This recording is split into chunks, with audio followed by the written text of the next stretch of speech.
Bienvenue, frères et sœurs, pour cette nouvelle méditation. Le psalmiste pose la question, « Qui dira les hauts faits de l'Éternel? Qui publiera toute sa louange? » Il pose cette question, « Qui? Qui? » Un des éléments qui nous enlève le repos, c'est notre attitude écocentrique. Nous avons la tendance à faire les choses à notre manière et à croire que nous pourrions trouver le chemin qui nous donne un repos. Dieu nous conduit dans un chemin totalement différent, un chemin que nous n'aurions jamais même anticipé ou réfléchi. En fait, nous ne pourrions pas trouver cette conclusion-là et cette solution-là par nous-mêmes. C'est Dieu qui doit nous donner l'information et il nous apprend comment trouver le repos avec lui dans notre âme et dans notre cœur personnellement. Avec cette méditation, j'aimerais te laisser avec une question. Pourrais-tu écrire une liste de ce qui produit l'émerveillement avec Dieu dans ta vie? Pourrais-tu écrire une liste de ce qui produit l'émerveillement avec Dieu dans ta vie? Bonne méditation.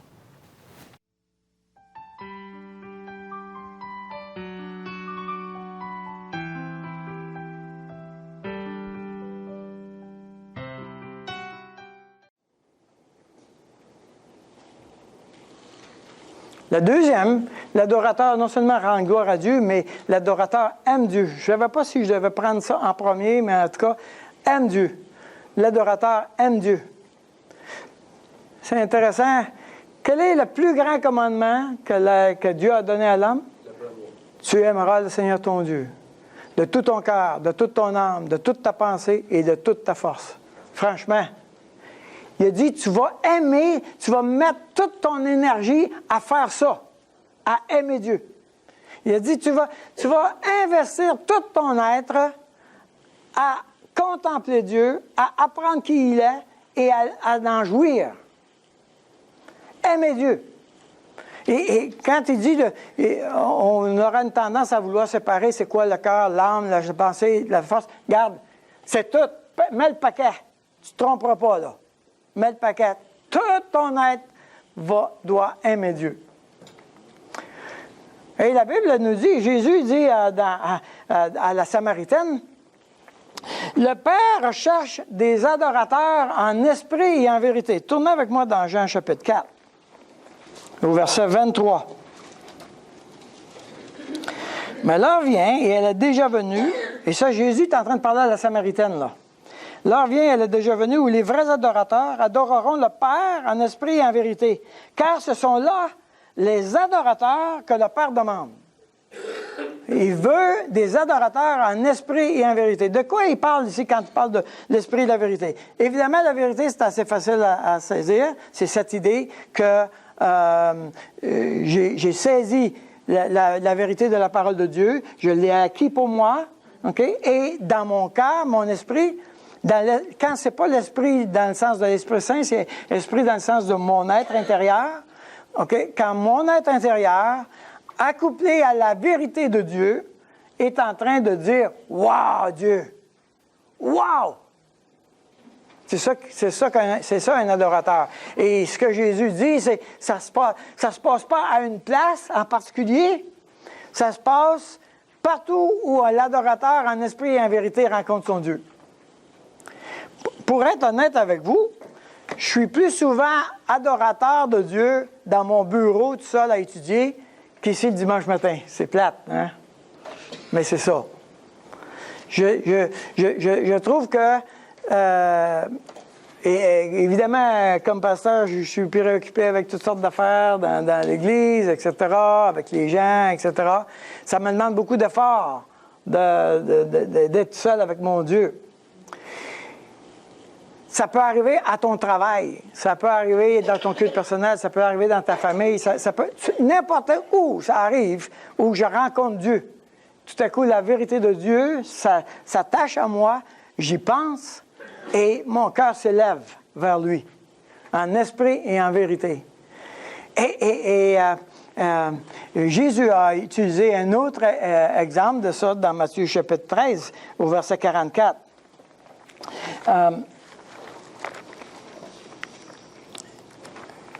quand on parle de tout son être, de toute sa force et tout ça, là, on va dans la même direction que ça, là. Ça dit, le royaume des cieux est encore semblable à un trésor caché dans un champ.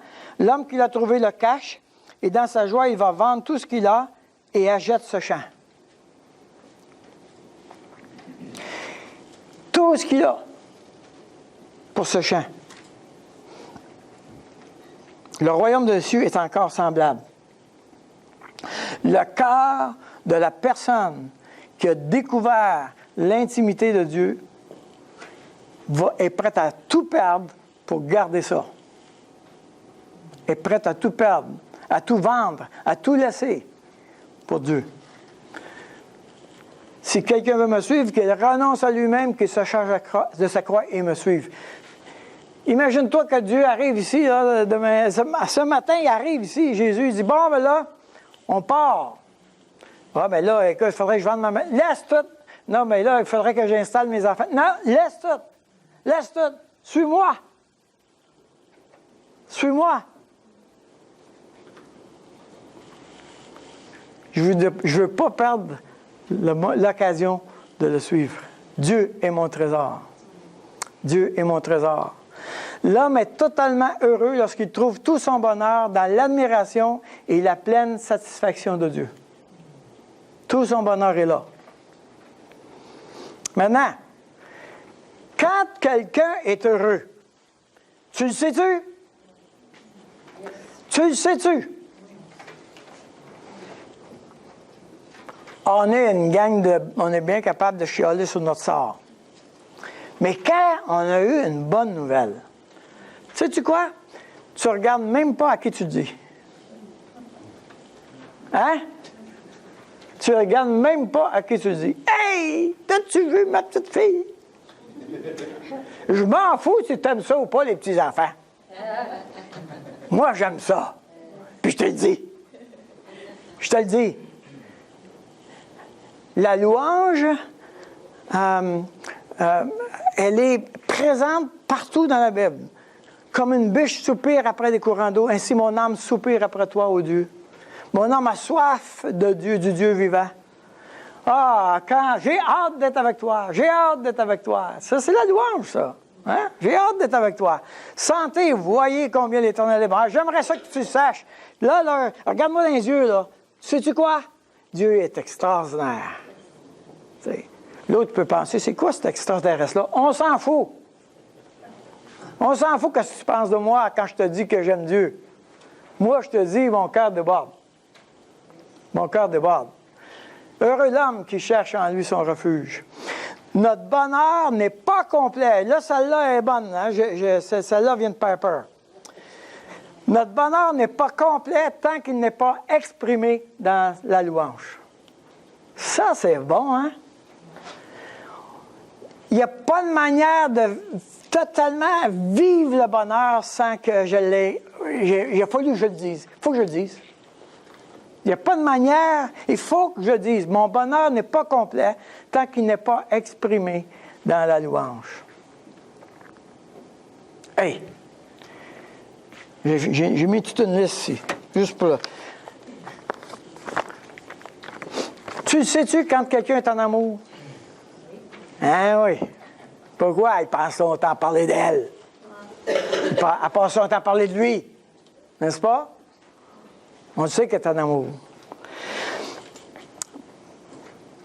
On se promène, hein? On voit un beau paysage. Wow! Wow! Quelle vue extraordinaire! Hein? On voit un beau coucher de soleil. Hey, chérie, viens voir ça, comment c'est. Le soleil est un beau rouge, incroyable, comment c'est beau. Wow! Hey! C'est formidable, chérie! Regarde le verglas, comment ça fait beau, là, sur les arbres. Là. Ça, c'est juste avant qu'il casse, là. Bon, Wow! Wow! Tu vois? Les collectionneurs, ils connaissent les choses, hein?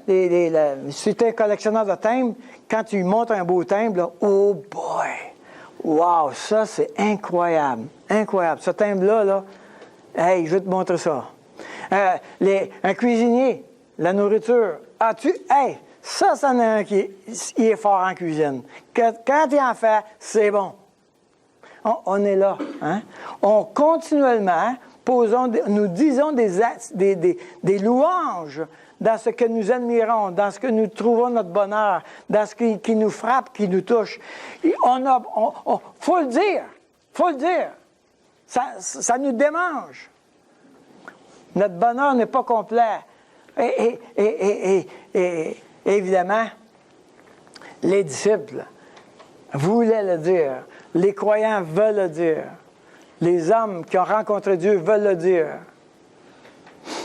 André, il dit à Pierre, « Hey, viens voir ça. Moi, j'ai vu le Messie, là. Viens voir ça. Viens voir ça. Moi, je l'ai vu, le Messie. » Alors, il faut se dire que l'amour, ça se développe. Ça se cultive, ça se nourrit, ça évolue. On ne tombe pas à un amour fou d'un bloc. Ceux qui jouent le coup de foudre, là, c'est parce qu'ils ont le coup de foudre, par exemple, romantique, c'est un... Je suis désolé de vous péter votre bulle, là, mais c'est un acte de dépendance émotionnelle. C'est même pas sain. Okay. L'amour, elle se développe, elle se nourrit, elle grandit dans la vie. Vous serez certainement d'accord avec moi que la découverte de Dieu, de comprendre sa sagesse, sa souveraineté, son intelligence, produit en nous des « Ah » et des « Gloire à Dieu, gloire à Dieu ». C'est ça que ça produit. Ça nous excite, ça nous amène à jubiler réellement. Alors que nous sommes ensemble, continue d'écrire dans ta liste la liste des émerveillements. La parole de Dieu nous dit « Compte les bienfaits de Dieu ».